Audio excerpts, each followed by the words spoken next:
ওয়াকুলু লিন্নাসি হুসনা, মানুষের জন্য সুন্দর কথা বলো। সুন্দর কথাটা আজকে অনেক দুর্লভ হয়ে গেছে, তাই না?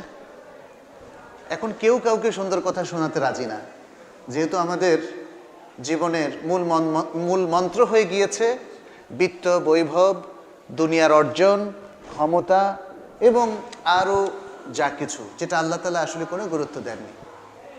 আমাদের সবচেয়ে গুরুত্বপূর্ণ বিষয় হচ্ছে আমাদের ঈমান। মুসলিমের জন্যে ঈমান, তাকওয়া, আখলাক, ঈমানের মধ্যে সহিহ আকীদার পুরো বিষয়টা চলে আসে। আর আমাদের জন্য গুরুত্বপূর্ণ হচ্ছে ইসলামের মূল কাজগুলো, যেগুলো ইসলামের রোকন হিসাবে আল্লাহ তাআলা আমাদেরকে প্রদান করেছেন। আরকানুল ইসলাম, ইসলামের ব্যবহারিক দিক। তো আমি আপনাদের প্রশ্নগুলোর উত্তর দেব ইনশাআল্লাহ। শুরুতে একটু ছোট্ট নাসিহা শুধু, যে আসুন আমরা প্রতিনিয়ত ঈমানকে মজবুত করি। ঈমানের মধ্যে যখনই কোনো ত্রুটি দেখা দেয়, সেই ত্রুটিগুলোকে আমরা রিপেয়ার করি, ত্রুটিমুক্ত করে আবার নির্ভেজাল ঈমানের অধিকারী হই। ঈমানের একটা গুরুত্বপূর্ণ অনুষঙ্গ হচ্ছে সঠিকভাবে ইসলামের প্র্যাকটিস করা, হালাল হারামের ভিত্তিতে। হারামটাকে আমরা না বলি এবং বর্জন করি, আর হালালটাকে আমরা হ্যাঁ বলি এবং তার মধ্যে আমরা সীমাবদ্ধ থাকি।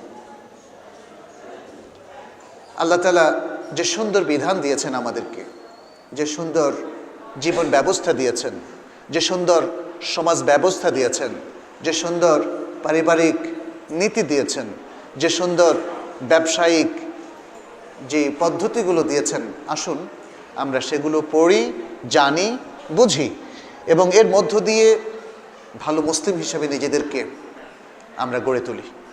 ভালো মুসলিম না হলে ভালো মুমিন হওয়া যাবে না। ভালো মুমিন না হলে আল্লাহ তাআলার এই বিশারত আমাদের কোনো কাজে আসবে না। সুসংবাদ দেওয়া হলো কিন্তু পুরস্কার পেল না, লাভটা হলো কি?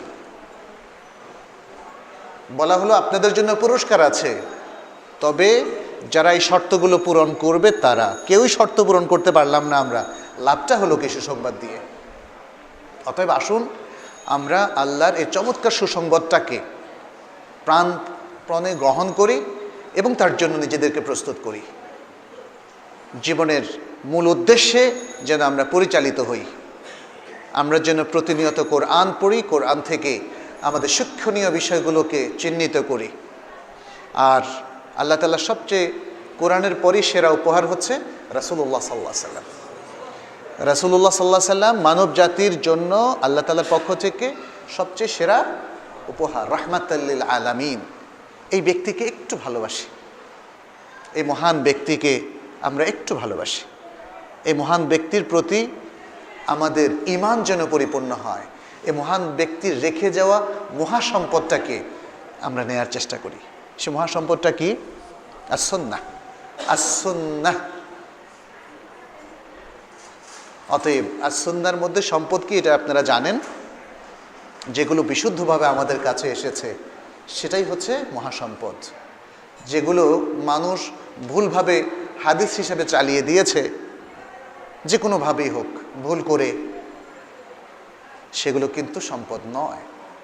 সম্পদ হলো যেটা অথেন্টিকভাবে আমাদের কাছে এসেছে। অতএব আসুন আমরা সেই কথাটা বোঝার চেষ্টা করি, সেভাবে জীবনকে গড়ি। যারা মণিমুক্তা কোড়াতে পারবেন তারাই ধনী হবেন। মনে রাখবেন, যারা মণিমুক্তার নামে অন্য কিছু কুড়াবেন, নুড়ি কুড়াবেন, তারা কিন্তু ধনী হবেন না। অতএব সম্পদকে আবিষ্কার করুন। কোনটা আমাদের মূল সম্পদ? যেটা আপনাকে ছেড়ে যেতে হয় সেটা আপনার সম্পদ হয় কি করে? আপনার সাথে কি আপনার ঈমান যাবে না? আপনার সাথে কি আপনার ইবাদত যাবে না? আপনার সাথে কি আপনার আমালে সালেহ যাবে না? কোনো সন্দেহ আছে? তাহলে মুসলিম কেন আজকে এই ব্যাপারগুলোকে এতটা ইগনোর করছে, যথেষ্ট গুরুত্ব দিচ্ছে না?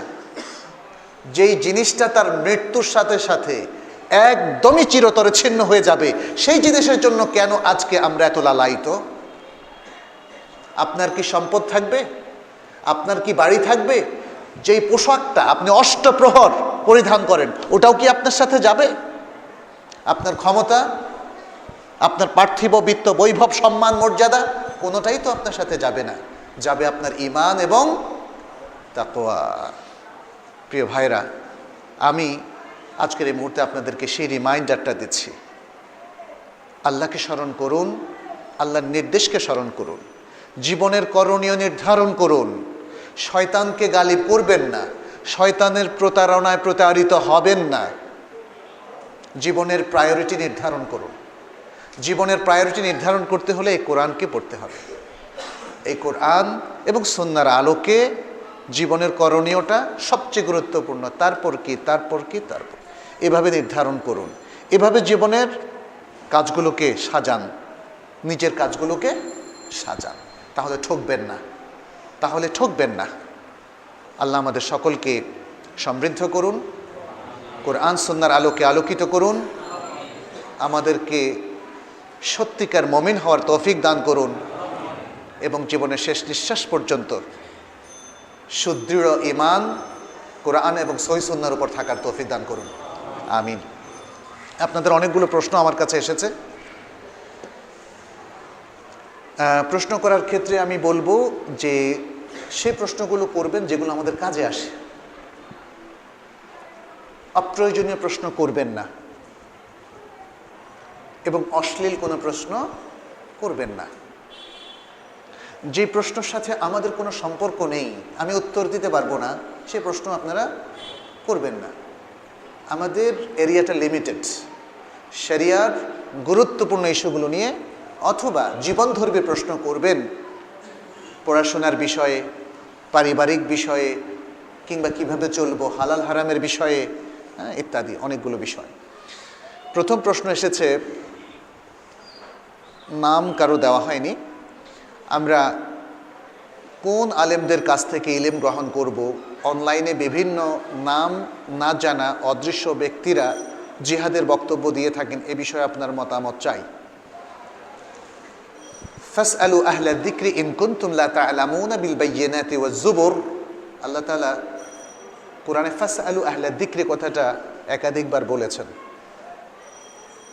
আল্লাহ তাআলা রেফারেন্স হিসাবে নির্ধারণ করেছেন নবী রাসূলদের সময় তারাই, কারণ তারা ছিল সবচেয়ে বড় আলেম দ্বীনের বিষয়ে, এবং তাদের পরে তাদের ইলমের যারা ওয়ারিস তাদেরকে নির্ধারণ করে দিয়েছেন। আল উলামা ওয়ারাসাতুল আম্বিয়া। আল উলামা, এখানে ইলম শব্দটা থেকে উলামা এসেছে, তার কাছে ইলম থাকতে হবে। অতএব আলেম মানে সার্টিফিকেটধারী না, আলেম মানে ইলমধারী, আলেম মানে ইলমধারী। আমরা এখন মনে করছি আলেম মানে হচ্ছে সার্টিফিকেটধারী। সার্টিফিকেট থাকলে ইলম থাকতেও পারে, আবার নাও থাকতে পারে। আমাদেরকে নিশ্চিত করতে হবে যিনি কথা বলছেন তিনি ইলমের আলোকে বলেছেন। আর ইলমটা কি? মা হুয়াল ইলম, হোয়াট ইজ ইলম, হোয়াট ইজ নলেজ ইন ইসলাম? আল ইলমু মা ক্বাল আল্লাহ ওয়া মা ক্বাল রাসূল সাল্লাল্লাহু আলাইহি ওয়াসাল্লাম। আল্লাহ যা বলেছেন এবং আল্লাহ রাসূল সাল্লাল্লাহু আলাইহি সাল্লাম যা বলেছেন, এটাই হচ্ছে ইলম। আমাদের আল্লাহ, আমাদের নবী মুহাম্মদ সাল্লাল্লাহু আলাইহি সাল্লাম শুধু আখিরাতের কিছু বিষয় নিয়ে কথা বলেননি, দুনিয়ার সব কিছু বিষয়ে কথা বলেছেন না? রাসূল সাল্লাল্লাহু আলাইহি সাল্লাম দুনিয়ার প্রত্যেকটা বিষয়ে তিনি কি আমাদের রোল মডেল না? অবশ্যই। এই জন্য আল কোরআনের মধ্যে এবং আল হাদিসের মধ্যে এই জগতের সব কিছুর বর্ণনা আছে। আল্লাহ তাআলা বলছেন, মা ফাররাতনা ফিল কিতাবি মিন শাই, এই কিতাবের মধ্যে কোনো ত্রুটি করি নাই। আল্লাহ বলেছেন এই কিতাবের মধ্যে সব জ্ঞান দিয়ে দিয়েছেন, সব জ্ঞান দিয়ে দিয়েছেন। সুতরাং কিতাবের জ্ঞানটা লাগবে।